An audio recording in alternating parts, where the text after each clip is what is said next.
Okay, so here is my tree with my background, my frame. I just used the ruler and went all the way around. Now I have a cutting mat underneath my paper and an X-Acto knife. I could also use scissors. See the shiny edge here? That's the sharp blade. When using an X-Acto knife, I'm going to cut next to my line. I do not need to press extremely hard. I can very lightly just go down the paper and make repeated cuts until it cuts through. And I do this until my whole image is cut out. Okay, so when I'm using a knife, I am gently pulling down. My hands are not near the paper or where I'm cutting. I can rotate my paper, keeping my hands away from where I'm cutting. Rotate.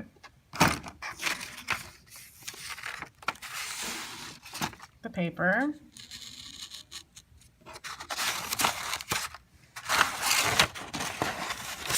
Rotate.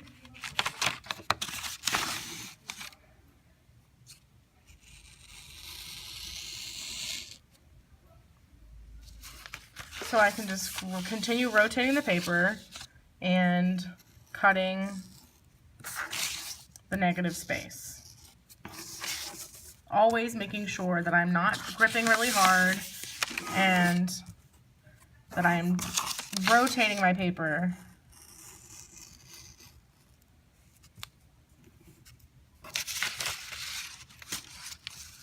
Okay, so I have finished cutting out my tree. Notice where the white was, it kind of made it a little messy, but we can blow that off later.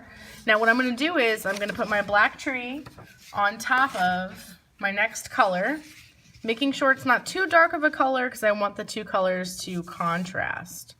Now I'm just going to trace around the negative space around my tree, leaving a little bit of space around like so with a pencil. Then after I've traced the whole thing, I'll show you the next step. All right, it's kind of hard to see, but I have traced my tree.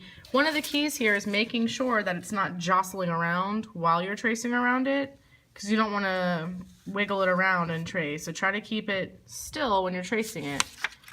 So there's my tree that I need to cut out. Make sure when you're cutting out your pieces that you're cutting out the right part. So I want my tree to be what shows. So I cut away the negative space. Don't cut through your frame or else your tree will pop out and then it won't be all connected.